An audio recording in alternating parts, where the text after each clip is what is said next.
our patrons, especially on where we're at with the Fiamengo File, with recent events at ICMI, and maybe even talk about Michael Kimmel and how he's gotten himself tied up in a knot of his own making. Janice, welcome. Great to talk to you again. Great to see you. Great to see you, Steve, although I am feeling a little bit intimidated by that patriarchal hat. And I can understand why. This strikes fear into the heart of everyone, every feminist for sure. But I thought you might be inoculated towards this. Maybe a little more time, right? Yeah. So tell me, how was your experience at ICMI?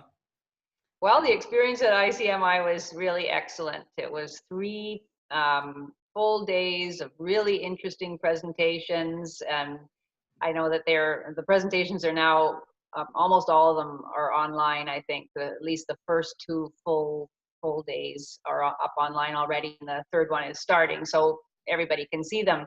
But yeah, it was just a really wonderful experience to sit through all sorts of, some like statistics filled, research filled presentations of the situation of men in various Western countries, other presentations, personal stories of men who have been victimized by malevolent women in some cases, in a society that is so focused on protecting women and girls that it can't even imagine that men can suffer in any way. One man whose wife, when he was in the midst of divorcing her, actually thought that she had hired a hitman to kill him. And luckily a friend of his intervened and set up a sting operation with the police, so that the person she was paying to kill her husband was actually a police officer. So she's now in prison, but that was a riveting story. Another man who was a victim of vicious domestic violence, who couldn't escape from the situation because his wife's brothers were members of the mafia who threatened to kill him if he ever left her. He did ultimately leave, but not until he had endured really horrific physical violence and psychological violence. A man who was falsely accused of being part of a pedophile ring, supposedly something like 30 years in the past. Obviously emotionally disturbed woman who claimed that her father had organized this pedophile ring, and that this man was one of those who had abused her, and the difficulty he had in convincing a police force all too willing to believe this woman, that he had nothing. He didn't even know the woman, and yet he had to spend an inordinate amount of time and energy proving that he was not guilty of these charges. And they're amazing personal stories. I think in some ways those are the stories that stayed with me most, but also just fantastic fact-filled presentations. That last one kind of reminded me of Mark Pearson's incredible ordeal. Yeah. Mm-hmm. Yeah, and Mark Pearson was present actually, so I didn't realize that in a way when I first got to know Mark and heard about his story, that he's become quite deeply involved in the men's advocacy movement, and his story is still ongoing. He's pursuing the police service and the prosecution service to try to get a public apology from them, but that's still ongoing. So yeah, it was great to see him there. And that other story you just touched on about the guy whose wife hired a hitman. There was one a few years ago. Nicole Doucette, I think, was the woman. Yeah, Nicole. Yeah, in Canada. Yes. In Canada, but she got off, and the Supreme Court of Canada ruled that stay of prosecution, meaning that the case cannot go forward. They claimed that she was put under undue stress by having to stand trial for being caught red-handed hiring an undercover RCMP officer as a hitman. Yeah, I've always thought that would make she doesn't go to prison. Yeah, she's the victim. Yeah, I always thought that would make a good Fiamengo file. That was the case it was a number of years ago now. I'm not sure how long ago. I think it was before we started making videos, so at least 3 years ago, probably more. But in that case, there was so much sympathy for her, the knee-jerk, reflexive sympathy for the woman as victim, that, it was said that she had already suffered enough. And so to have another trial would, cause inhumane suffering, undue punishment for her. When, she and she had made the allegation that the reason she wanted to kill her husband was because that was her defense, was that she was a battered woman, that he had been abusive. But it turned out that that was simply accepted, that she had been abused by him. Turned out her word is as good as law, right? Yeah. We're seeing that in all the sexual assault trials now. That defense are not even allowed to appear in Canada after Gomeshi to look into her social history past. Didn't that bill get passed in the House, in Parliament, that you can't look up a woman's social history past? Well, I mean, there has been it's been law since the 1980s that a woman's sexual past and other elements of her past are not admissible as defense. So men have been hampered in the extent to which they can formulate a defense for themselves for decades. Now, I think the particular addition to that aspect of the law that this new bill, C-51, if I'm remembering correctly. That's right, yeah. And the particular strengthening of that law that bill represented was that men, if they have texts or emails that would exonerate them or would be exculpatory anyway, that where she says, come over to my house in an hour and let's make love, and the defense can no longer use that to catch the woman in a lie, as happened in the Gomeshi case. It's obviously an attempt, well, from my limited legal knowledge, but it seems pretty obviously an attempt to close a loophole that Gomeshi's lawyer was able to use to catch these women out in bald-faced lies, his accusers.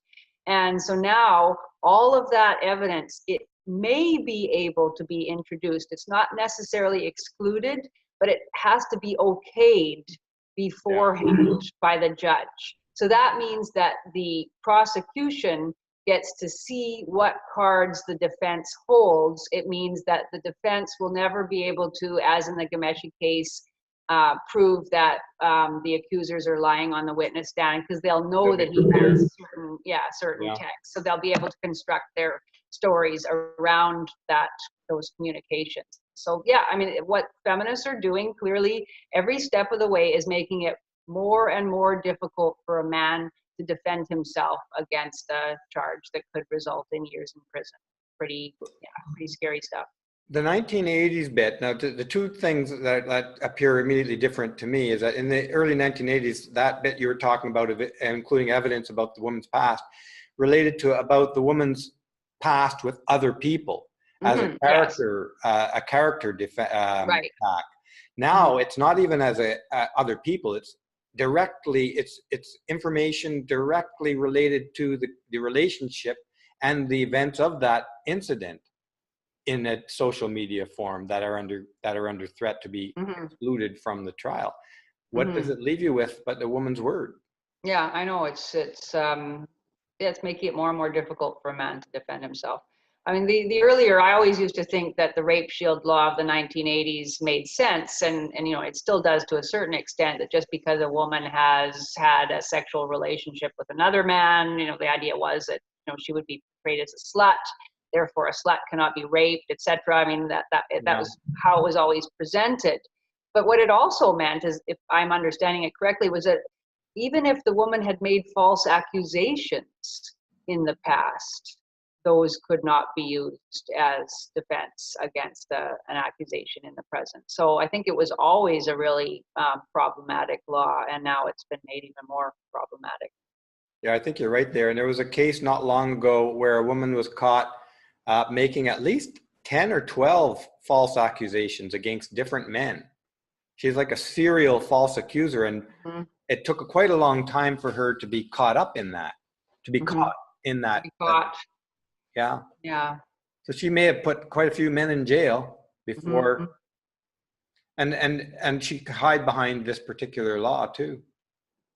Well, this is something that is, exactly. She can hide behind that, and and this is something that I'd like to explore actually in future Fiamengo files, because one of the things that's so disturbing about the way in which the police force is now actively working with feminist groups is that all sorts of avenues for men's defense against these charges are being closed off. Right. And even the way in which the police, the way in which they investigate, and even the way in which the police make their findings available to the public are all now, being manipulated by feminists. And one of the things that I want to do a Fiamengo file on in the near future is the way in which the police represent allegations that they investigate, but then determine there is insufficient evidence to go forward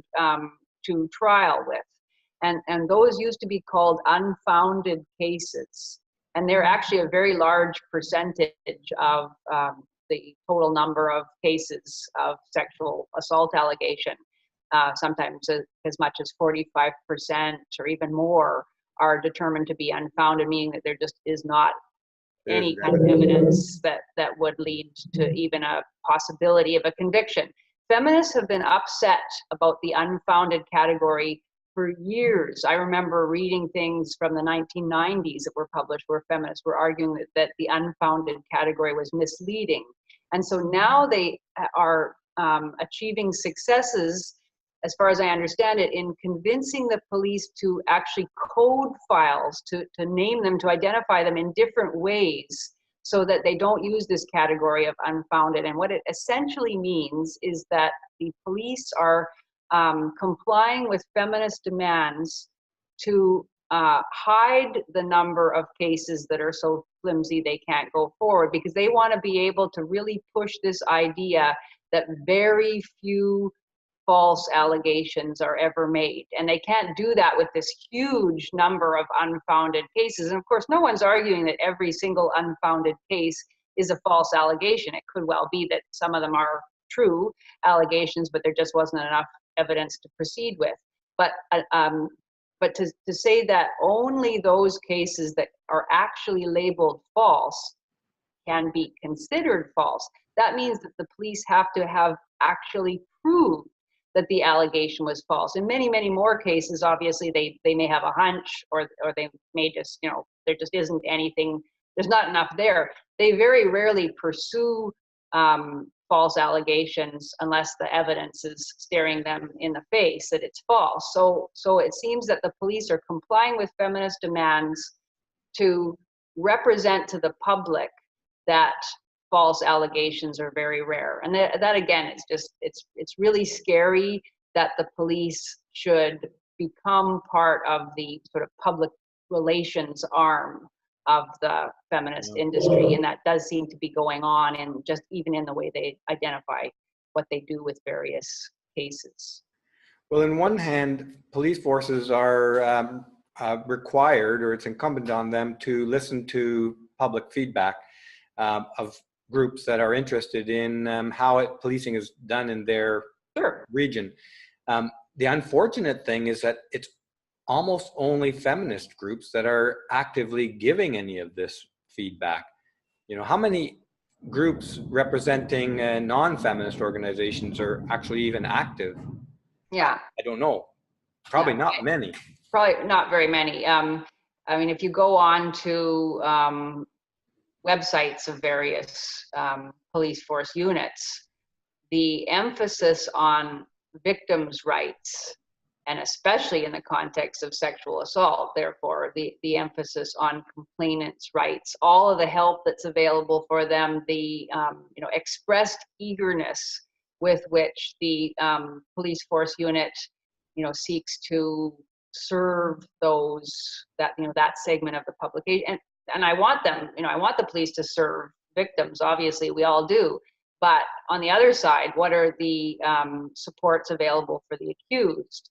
And in what way? There are no expressions, at least not on the Toronto Police Force Unit or any of the other city police force units that I've looked at. There are no expressions about concern for, a proper, unbiased, objective investigation.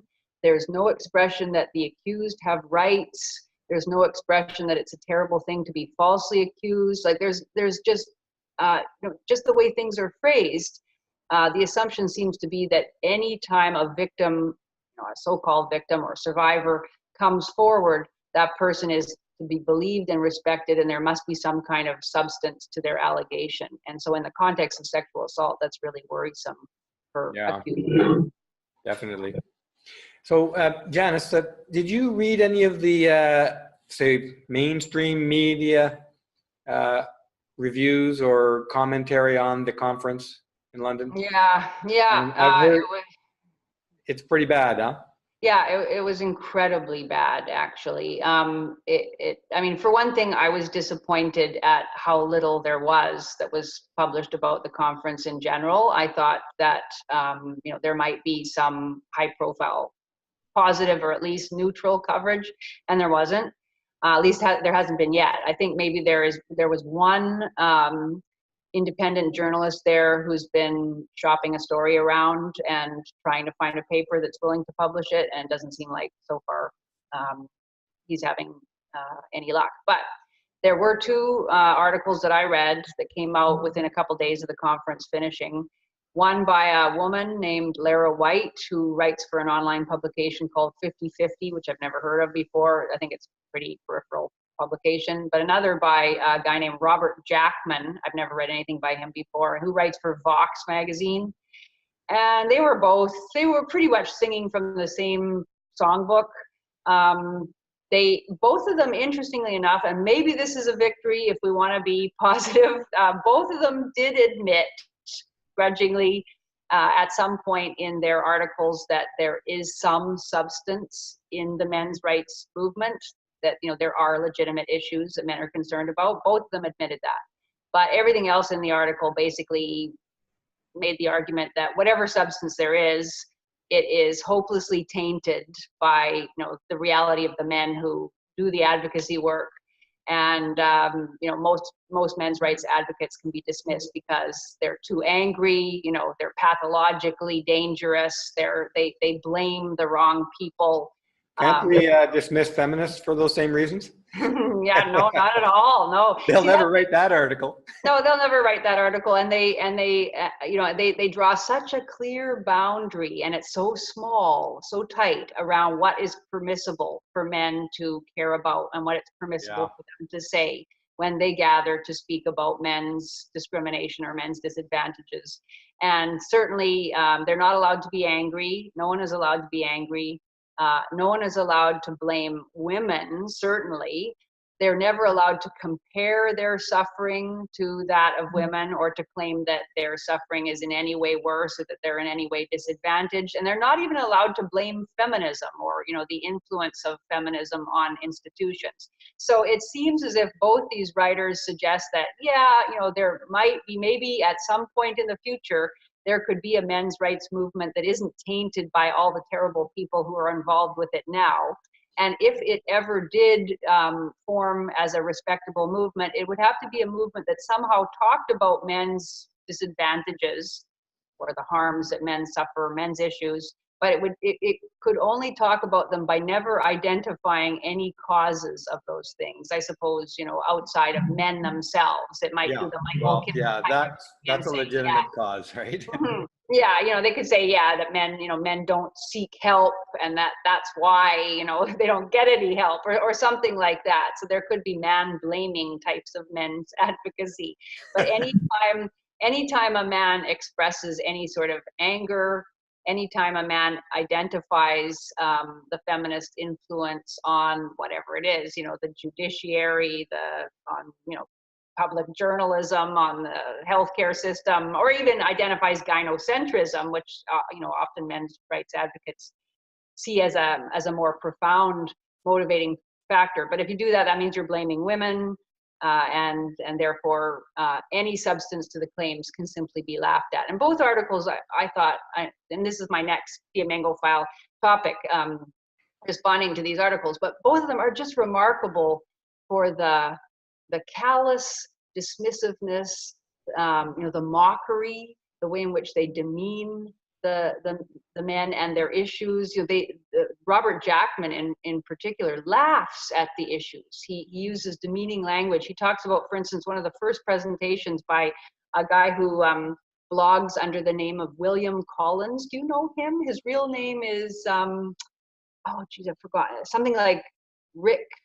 I wrote it down. Oh yeah, Rick Bradford. I should know him because I've read stuff. He's got a fantastic blog called The Illustrated Empathy Gap. And I've used his material a lot. And he's basically spent, I don't know how many years, he goes through government publications. He looks at reports. Every time a report comes out saying, women are suffering in all these various ways, he actually goes to the studies themselves and pores through the numbers and finds all the ways in which the numbers are being inaccurately reported, and he finds out the numbers that reflect the male statistics, often in cases where the men are actually suffering more, but that gets ignored in the report, that kind of thing. So he's just incredible. And one of the things he talked about is paternity fraud. And this was just one amongst a long list of issues that he dealt with in his just incredible presentation. And he talked about the fact that paternity fraud is a much more common problem than anybody who doesn't investigate it is aware of. And he gave percentages, even in cases where there's no question of the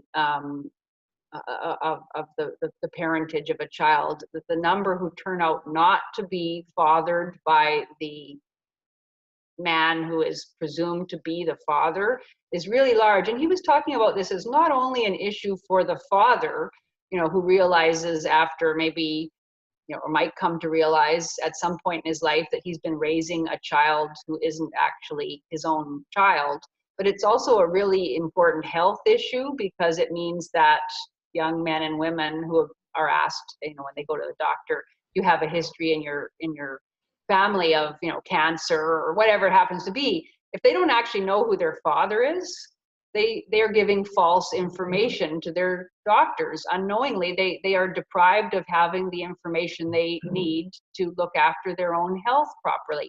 So one of the things that he calls for is mandatory paternity testing for all children in Great Britain. He's a UK researcher. And feminist responses to this, he said, I haven't researched this at all, but it was fascinating. He said the feminist or even just the general mainstream response tends to be, oh, what difference does it make? So what?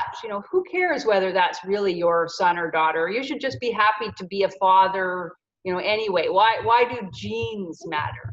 And as he pointed out, if this were actually true, then it wouldn't matter, moms, babies would not need to be identified in the maternity ward because moms would just take any old baby. Wouldn't matter which was their actual baby. They'd be happy to take home somebody else's baby. It doesn't matter whether, of course, everybody cares about whether their child is their own child.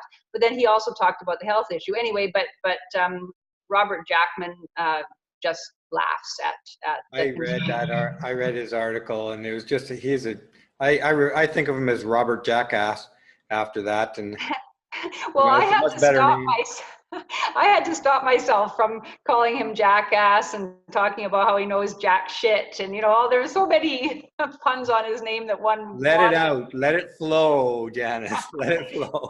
That's not my brand, but yeah, I just the tone of contempt, the demeaning, the mockery, the total lack of empathy for all of the issues that were discussed by these various people at the presentations. It was really remarkable. But that is the tone that our culture has been primed to expect and accept. And so they're writing to an audience that already believes that way or already thinks that way, right? Mm-hmm. Yeah. They think that way too. I mean, fundamentally, they're ignorant. Yeah, I mean, that's the kind interpretation. It's a startling thing to think about how, like, I can understand why you would be dismissive if you actually didn't know anything about men's issues. And obviously, neither of them does. They're both very committed feminists. So they've got their ideological blinkers on. But then to sit through at least a day, I don't know whether they attended the entire conference, even if they only attended maybe a third of the presentations, it is really remarkable to think of somebody sitting through even a third of those presentations and still writing those Still mocking, writing that articles. contemptuous, kinds of articles, because the stories there, the personal stories were heartbreaking, and the factual, analyses were really compelling. And to dismiss all that as just angry men, with a misogynistic tone, etc., is nonsense. And of course, neither of them could actually come up with any factual evidence to show that anybody at that conference was a misogynist or advocates a return to male supremacy, or any of those things, or has anything. The newest thing now, what I'm finding really striking, is that over and over again, the big issue now is to link, this probably won't surprise you at all, but is to link men's issues with white supremacy. Yeah. Both of them That's been going on for some time. And they'll use them as interchangeable terms, basically. But Janice, and viewers, of course, all these presentations now are available, I think, on A Voice for Men and Mike Buchanan's channel. Do you remember what's Mike Buchanan's channel called again? Justice for Men and Boys, or is it? His political party is Justice for Men and Boys and the Women Who Love Them, and I think that's the name of his channel as well. I think if you put that into Google, his channel will come up. Okay, check out all of those. I watched Janice's. I watched yours today.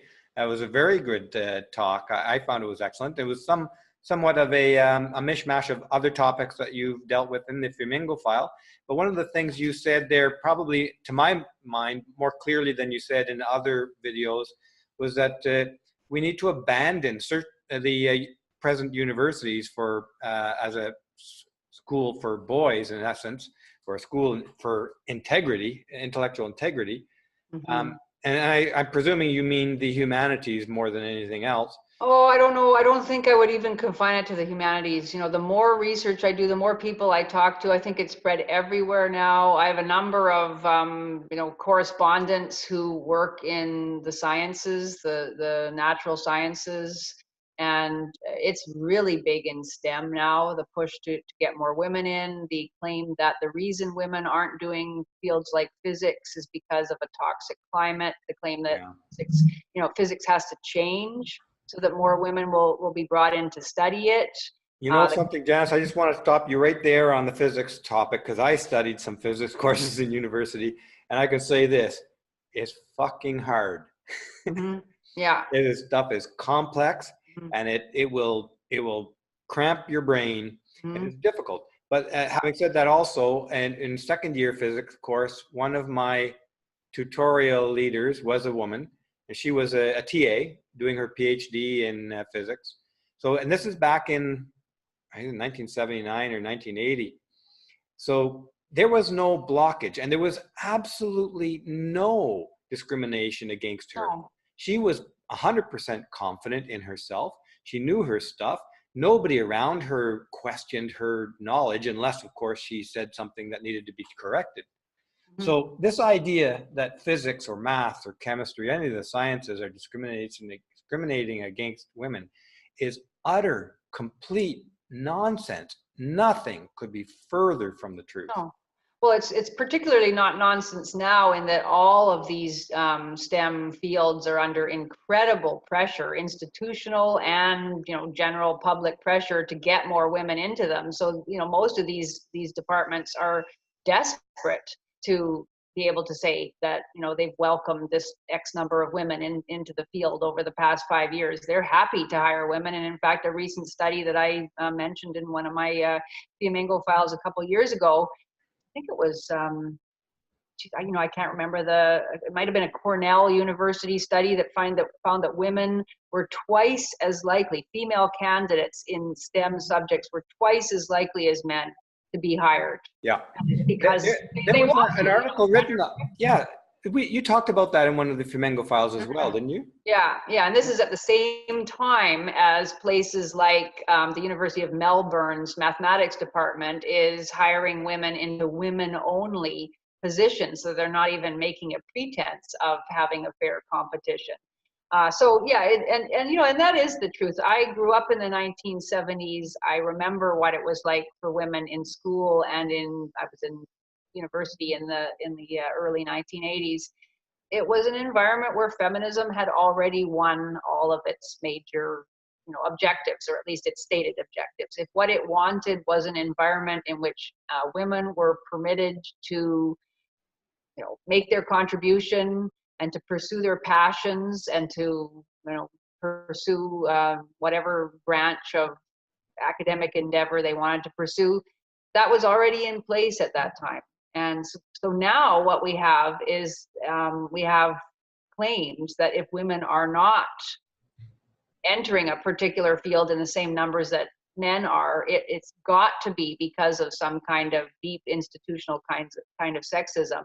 And therefore the field itself is going to have to change. And I have a friend who works in the field of astronomy, astrophysics, I guess it is. And he said that there are two streams in most departments. One is the stream for regular researchers like him, and it's highly, highly competitive. And the other is the stream for the special hires. And, these are the women, the people of color, the queer people, all of those who are making the fields more diverse, which is supposedly so important. Where do you think their job targets, their job trajectories are? They're directly into running the show, not doing any physics. Yeah. Mm-hmm. No, they don't. And that's what he said too. They don't do physics. They mainly, they get onto committees that monitor the department's success or lack thereof in becoming more diverse. But do they get a physics degree? Do they get a physics degree out of this? Well, they have a physics degree to be hired. Yes, so they come in as PhDs, but then they don't do physics research. I'm talking about hires into the field. But then what they do is they are professional representatives of the diversity mandate. They go around giving talks about why it's so important that I'm a lesbian who does astronomy, and why that everybody should know that. And they write papers about being a lesbian in astronomy and the kinds of barriers that they've encountered and how those can be overcome. Or they talk about the difficulty of being a woman. He said he has listened to women lecture the department about how there shouldn't be meetings held, after 4 p.m. in the afternoon or before 9:30 a.m. in the morning, because women might have to be dropping off children at daycare, and there shouldn't be a workload that demands that work be done on the weekend, because that's discriminatory towards women. And he's sitting there thinking, I'm sure it goes on forever. Yeah, it does. It goes on forever, and that's what they become then. Although they are hired into these various STEM departments, they don't actually do that kind of research. They just talk about diversity. That's their whole career profile. Are you doing a Fiamengo file on this topic? Down the road, yeah, down the road, yeah. I mean, one of the basically there's three main things that I want to pursue this fall. One is individuals who are being persecuted, whether in the academic environment or in other environments, and I've done some of those in the past, but there are more coming up now. Right now, I've just been working on the case of an incredibly brave woman named Rachel Fulton Brown.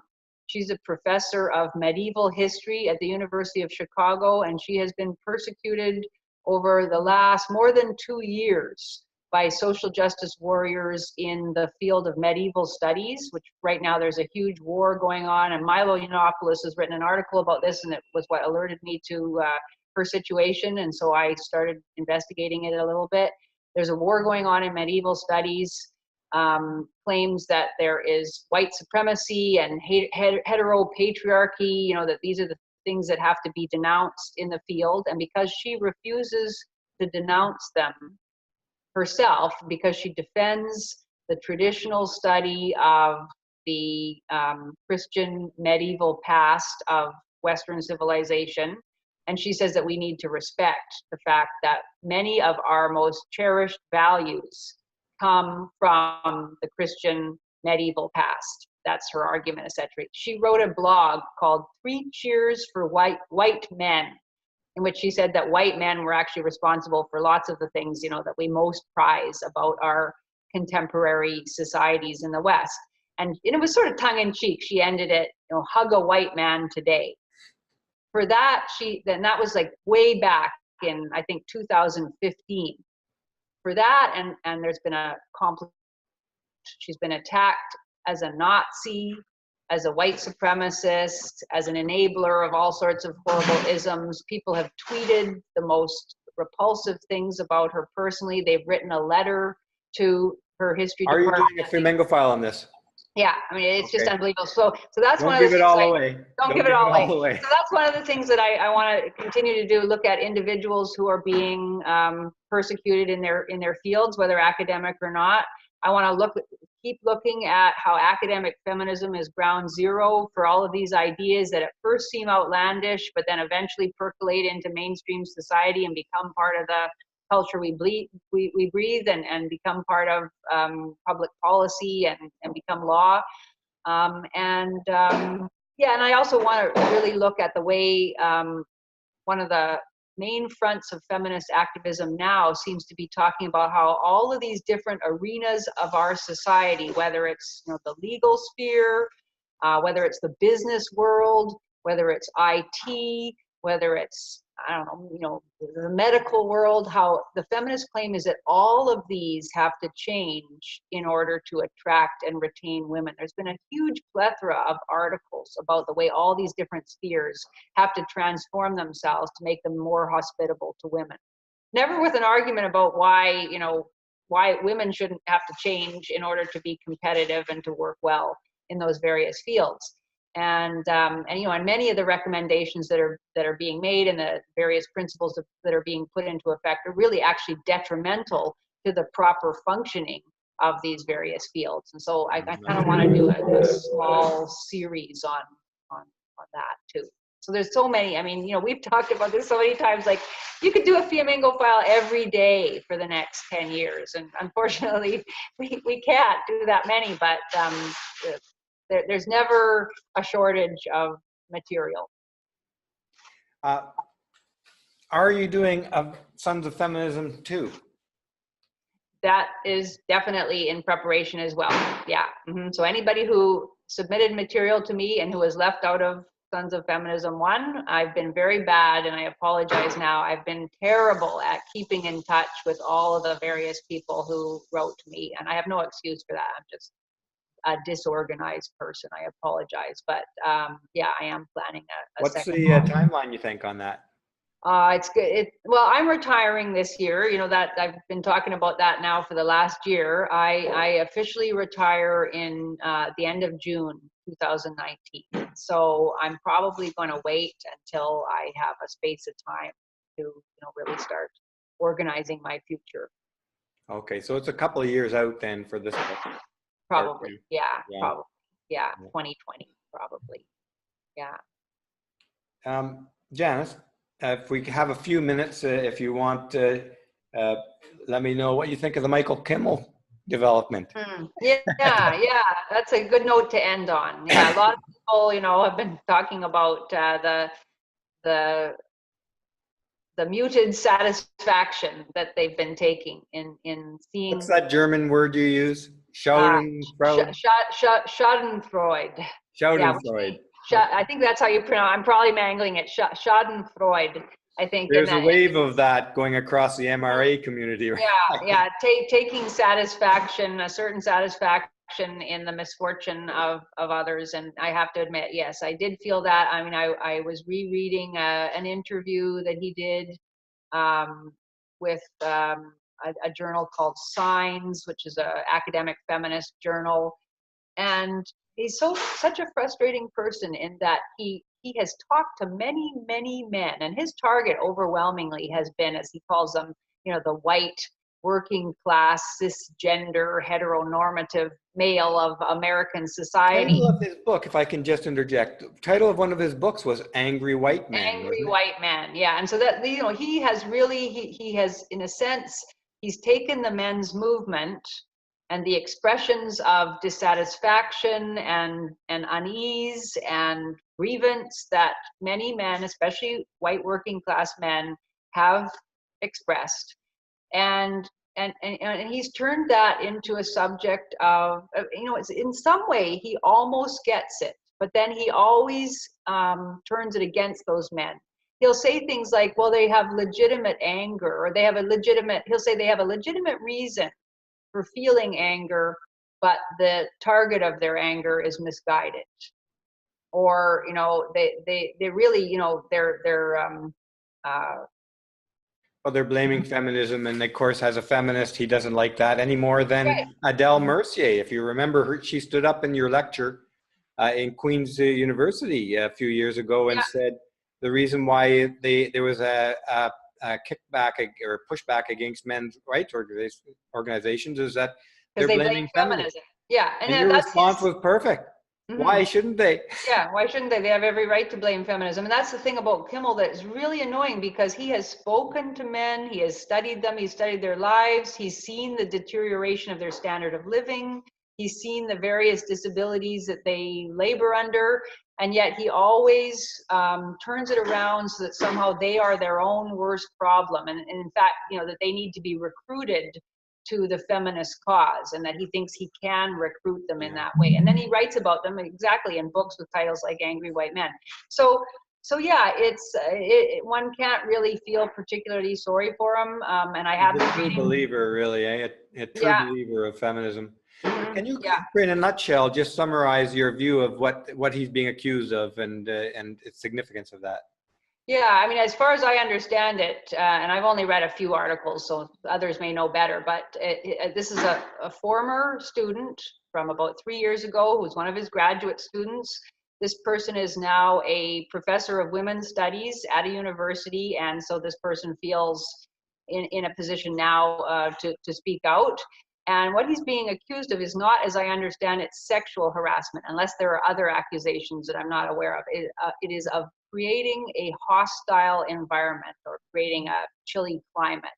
And I read through the various accusations that this woman, well, she's not a woman, she's a gender non-conforming. She calls herself they. Her name is Bethany Costin. I read through her statement of the various, you know, forms of misconduct that he had supposedly engaged in, and to me it was astounding that anybody would take it very seriously. There are things such as that he made stereotypical comments about women. One of them was that he didn't think pornography was necessarily a bad thing, especially the woman-on-woman variety of pornography. Well, this is, I mean, one might find that offensive or distasteful or, ooh, you know, too much information or whatever, but, you know, it's obviously, to me, the ironic thing is that this is an example of Michael Kimmel thinking that he is actually stating a feminist truth, and in a way, it is a feminist truth. Feminists have been telling us for decades that women's sexuality, and particularly women's pornography, is good. It's an expression of, you know, women's empowerment. There's no harm in it. It doesn't involve objectification, that it's good for women to, you know, get in touch with their sexuality, and that it's only male sexuality that is predatory and objectifying and dehumanizing and demeaning and, you know, all of these things that in some way participates in a discriminatory system. So what he's saying, he's simply mouthing a feminist talking point. And yes, it is a gender stereotype, which is what this person alleges, but that's because feminism itself is built on gender stereotypes. And poor old Michael Kimmel, maybe he doesn't realize that the ground underneath his feet has shifted, but, you know, it's hardly an expression of hostility towards women. And many of the other things that she criticizes him for, you know, are similarly cases of benevolent sexism, as she calls it. Apparently, he also told good-looking graduate students that they might have a harder time being taken seriously because they're good-looking. But that's a feminist talking point as well. I mean, I would say, yes, in an ideal world, I don't think you shouldn't talk to your graduate students at all about whether they're attractive or not. You know, we should try to just deal with one another as one mind dealing with another mind. That's the ideal, I guess. But we are, you know, embodied human beings. Apparently, he also said, I don't think that's an ideal. No, maybe it away isn't. your embodiment. Yeah, maybe it's ridiculous, you know, to pretend that you don't notice that somebody is of, you know, of the opposite sex. So you don't notice that somebody is attractive. And apparently that was one of the other things he said, that he noticed that someone had, one of the women students, or I don't even know who it was, but so that someone had attractive breasts. I guess he shouldn't talk about these things, but he probably was using it as a kind of masculine self-confession, saying that, yes, as a man, he notices these things. So that in itself is now, somehow creating a hostile environment simply to comment on such things, probably in a self-critical way. It's just hard to take anything that's being said in her litany of complaints. Well, it's impossible to say anything that wouldn't offend feminists. Their intent is to find the offense in everyday things, that in normal, everyday, inconsequential things. That's their focus in life, is to find offense. Yeah, they're going to find offense forever in everything. So tell me, Janice, are you going to do any writing on what, if you recall, you were saying we need to rebuild the university education system, let's say, or a new form, which, by the way, there are a lot of these online educational. Yeah, that's probably the future. And other ones as well. Udemy, I think, is another one. Are you going to talk about this kind of topic or develop any of those ideas in a Fiamengo file? Possibly. Yeah. I mean, I think the necessity to start talking about what concrete forms these institutions might take is really an urgent one. It's a huge topic, though. It's very, very difficult. I mean, I do think that the idea of a male-only university, and maybe an online male-only university environment, if that could be possible, I think that would be really, really useful. And probably the most practical, the most easily implementable way to go. So I'd like to talk and explore that a little bit further. I mean, in some ways, I feel it's really beyond my area of expertise. It's not the kind of thing that, I'm not practically oriented. I'm not good at but you're a university professor. You have the experience. So it's not beyond your expertise by any stretch. Well, you work in the environment. Yeah, I mean, I can certainly talk about the problems, and I can say with a pretty high level of certainty that the point we've reached now is the point of beyond any kind of return. Are you referring the point of no return to universities' point of return, or are you referring to our whole culture when you say that would be on return? Yeah. Well, that's another issue altogether. Whether the whole culture, I mean, I'm you were referring to universities at that point. But I was talking about universities. Okay. Yeah, I don't see them reforming themselves. There are too many individuals within the university who believe that their core mission, the thing that's more important than anything else they do, is implementing a social justice agenda. And the number of those, I mean, I can't even estimate. Sure, there are probably a large number of people who don't care that much and who just go along with it because it's easier to go along than to resist. Because if you resist, you get destroyed personally and professionally. But I think the number who are in significant positions of authority and power, who do believe that is their sacred mission, I think it's a huge number. And I just don't see the universities being able to. It's not going to happen, the reform. They're rewarded by going down that road. Right? There's huge rewards, huge incentives.